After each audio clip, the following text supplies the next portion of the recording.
Kamusta po kayo? Bago po ang lahat, first things first.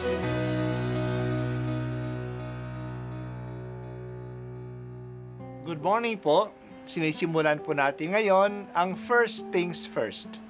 At dito po, tinatalakay natin sa unang bahagi ng umaga natin ay ang first readings na binabasa po sa banal na misa.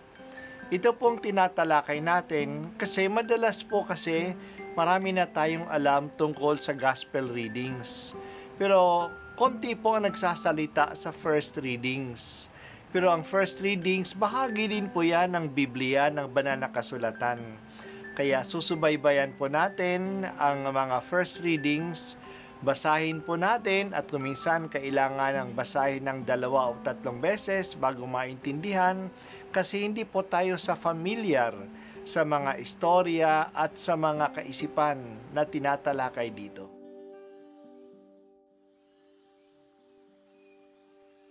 Ang pagbasa mula sa aklat ni Propeta Ezekiel.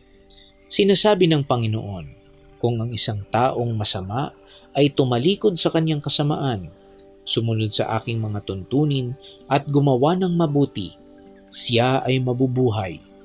Kakalimutan na ang lahat ng nagawa niyang kasalanan at mabubuhay siya dahil sa kabutihang ginawa niya sa bandang huli. Hindi ko ikasisiya ang kamatayan ng masama. Sinabi pa ng Panginoon, ang ibig ko nga siya'y magsisi at magbagong buhay. Ngunit kung ang isang taong matuwid ay magpakasama at gumawa ng mga kasuklam-suklam na gawain, hindi siya mabubuhay. Mamamatay siya dahil sa kanyang pagtataksil at sa kasalanang nagawa. Mawawala ng kabuluhan ang lahat ng kabutihang ginawa niya noong una. Marahil ay sasabihin ninyong, hindi tama itong ginagawa ko. Makinig kayo mga Israelita, matuwid ang aking tuntunin. Ang pamantayan ninyo ang baluktot. Kapag ang isang taong matuwid ay nagpakasama, mamamatay siya dahil sa kasamaang ginawa niya. At ang masamang nagpakabuti at gumawa ng mga bagay na matuwid ay mabubuhay. Dahil sa pagtalikod sa nagawa niyang kasamaan noong una, mabubuhay siya, hindi mamamatay. Ang salita ng Diyos. Salamat sa Diyos. Our God is a God of the present. Ang panahon na mahalaga para sa Diyos ay ang kasalukuyan, ang ngayon. Hindi yung nakaraan o hindi yung kinabukasan. Hindi tayo maliligtas ng mga mabubuting balak natin na nagawa pa natin, na gagawin pa lang natin. Hindi tayo makakaasa sa kabutihan na nagawa na natin kung ngayon ay masama na ang ating ginagawa.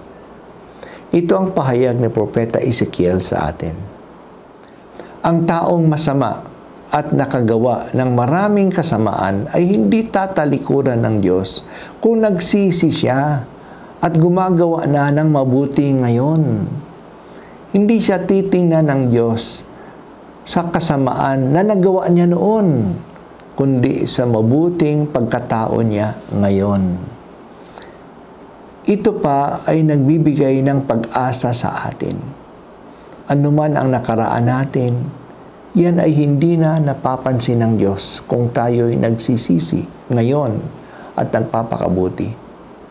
Ayaw ng Diyos na magparusa. Ayaw niya ng kamatayan ng masama. Kaya magbago na tayo.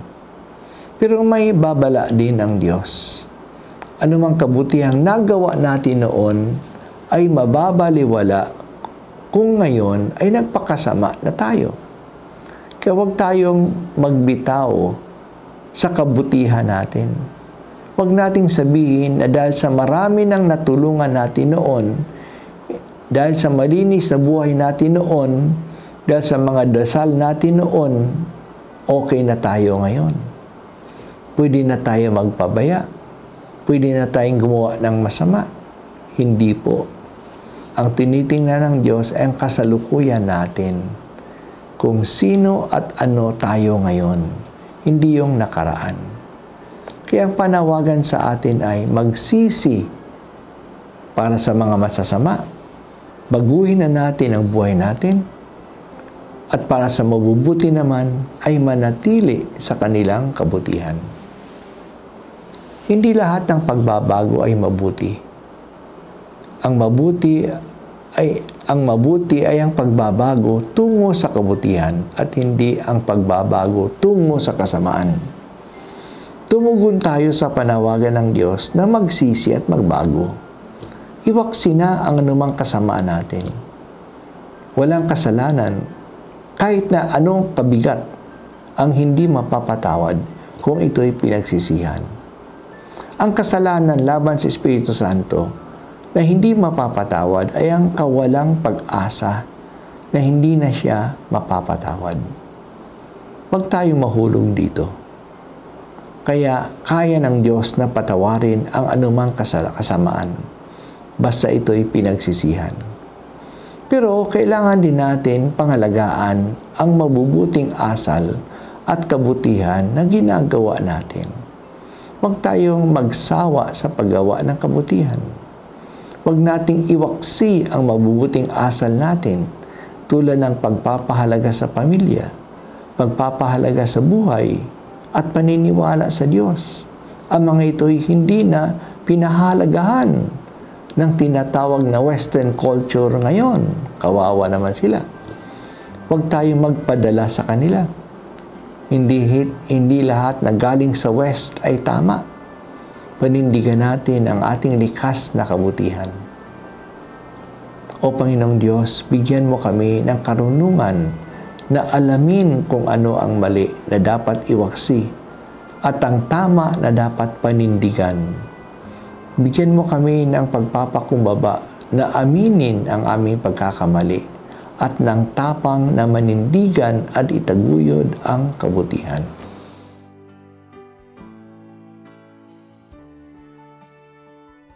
At ako po ay si Bishop Broderick Pabilio dito sa First Things First.